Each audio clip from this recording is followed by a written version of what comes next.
नमस्कार। हाँ बिल्कुल। ये कि पीछा मत करो, बस आकर्षित करो।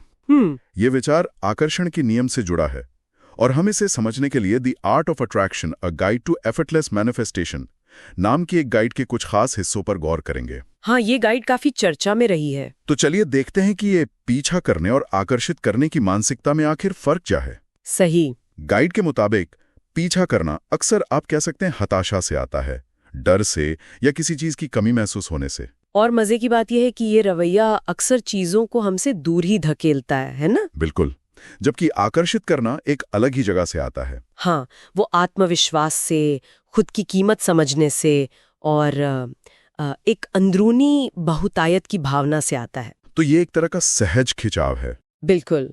और जो चीज यहाँ खास है वो ये कि गाइड बाहरी चीजों को पाने से पहले कहीं ज्यादा जोर अंदरूनी दुनिया को ठीक करने, उसे संरेखित करने पर देती है। अच्छा, मतलब बाहर कुछ पाने की कोशिश से पहले अंदर देखना जरूरी है। हाँ, गाइड यही कहती है, पहले अपनी वो जो सीमित करने वाली सोच होती है या पुराने भावनात्मक घाव हैं, उन्हें भरना जरूरी है। वो अंदरूनी रुकावट है। हाँ, जब तक वो है तब तक बाहर की चीजें आसानी से आकर्षित नहीं होती। और फिर आत्मविश्वास जगाना। आत्मविश्वास मतलब अपनी कीमत जानना, बाहरी तारीफों के बिना। सही कहा। और फिर आती है बात अपनी ऊर्जा या जिसे वाइब्रेशन कहते हैं, उसे सांधने की। ऊर्जा साधना, ये सुनने में थोड़ा एब्स्ट्रैक्ट लगता है। गाइड इसे कैसे समझाती है, मतलब प्रैक्टिकली? देखिए, इसका मतलब है अपनी सोच को सकारात्मक रखना, शुक्रगुजार होना छोटी छोटी चीजों के लिए भी, और मन में हमेशा ये भाव रखना कि सब कुछ काफी है, कमी नहीं है। बहुतायत का भाव। हाँ, गाइड के मुताबिक जब आपकी अंदरूनी ऊर्जा ऐसी होती है तो आप अपने आप वैसे ही अनुभव और लोगों को अपनी ओर खींचते हैं। आप एक तरह से चुंबक बन जाते हैं। दिलचस्प है। तो ये तो हुई अंदरूनी तैयारी, पर इसे असल में करने के लिए, मतलब रोजमर्रा की जिंदगी में लाने के लिए गाइड कुछ ठोस तरीके भी बताती होगी। हाँ, बिल्कुल। कुछ प्रैक्टिकल कदम बताए गए हैं। जैसे एक है विजुअलाइजेशन। यानी मन में वो तस्वीर बनाना जो हम चाहते हैं, जैसे वो सच हो गई हो। एकदम सही। और सिर्फ देखना नहीं, उसे महसूस करना। उस सफलता की या उस चीज के मिलने की खुशी को। फिर एफर्मेशंस भी है, सकारात्मक वाक्य दोहराना। हाँ, अपने गहरे विश्वासों को बदलने के लिए।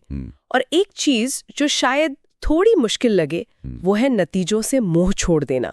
मुंह छोड़ देना मतलब कोशिश करना बंद कर देना? नहीं, कोशिश बंद करना नहीं। मतलब ये कि किसी एक खास नतीजे से बुरी तरह चिपकना नहीं है। अच्छा। अपना काम करें, अपनी अंदरूनी स्थिति ठीक रखें और फिर भरोसा रखें कि जो आपके लिए सबसे बेहतर है वो मिलेगा। ये जबरदस्ती करने के बजाय होने देने वाली बात है। समझ गया। तो ये जो सिद्धांत हैं, ये सिर्फ कोई एक चीज पाने तक ही सीमित नहीं होंगे शायद। इनका असर जिंदगी के बाकी हिस्सों पे भी पड़ता होगा। यकीनन। अगर हम इसे बड़ी तस्वीर में देखें तो ये पीछा मत करो, आकर्षित करो वाला नजरिया रिश्तों पर लागू हो सकता है। कैसे? जब आप अपनी कीमत समझते हैं तो आप ऐसे साथी को आकर्षित करते हैं जो एक स्वस्थ रिश्ता चाहता हो। आप किसी ऐसे के पीछे नहीं भागते जो आपके लिए सही नहीं है। समझ रहा हूँ। और करियर में भी हताशा में मौके ढूंढने के बजाय जब आप अपने काम को अपने असल मकसद से जोड़ते हैं, सही मानसिकता रखते हैं, तो अवसर खुद ब खुद आने लगते हैं। और शायद रोजमर्रा की खुशी और शांति के लिए भी ये काम करता है। बिल्कुल। जब ध्यान बाहरी चीजों के पीछे भागने से हटकर अंदरूनी शांति और शुक्रगुजार होने पर जाता है तो खुशी अपने आप बढ़ती है। वर्तमान में जीना। तो अगर हम इसे समेटें तो गाइड का मुख्य संदेश यही लगता है कि असली ताकत किसी चीज को पाने की हताशा भरी कोशिश में नहीं है। हाँ, बल्कि वो इंसान बनने में है जो उसे सहजता से अपनी ओर खींच ले। बिल्कुल। ये पूरी तरह से सोच बदलने की बात है। कमी की सोच से बहुतायत की सोच की ओर, डर से आत्मविश्वास की ओर। और ये एक दिलचस्प सवाल भी खड़ा करता है सोचने के लिए। क्या? कि जब कोई सिर्फ अपनी अंदरूनी स्थिति और उस तालमेल पर ध्यान देता है तो क्या उसकी इच्छाएं या चाहतें खुद ही बदल जाती हैं? क्या हमें वही चीजें चाहिए होती हैं जब हम पीछा करने के बजाय आकर्षित करने की स्थिति में होते हैं? ये वाकई सोचने वाली बात है।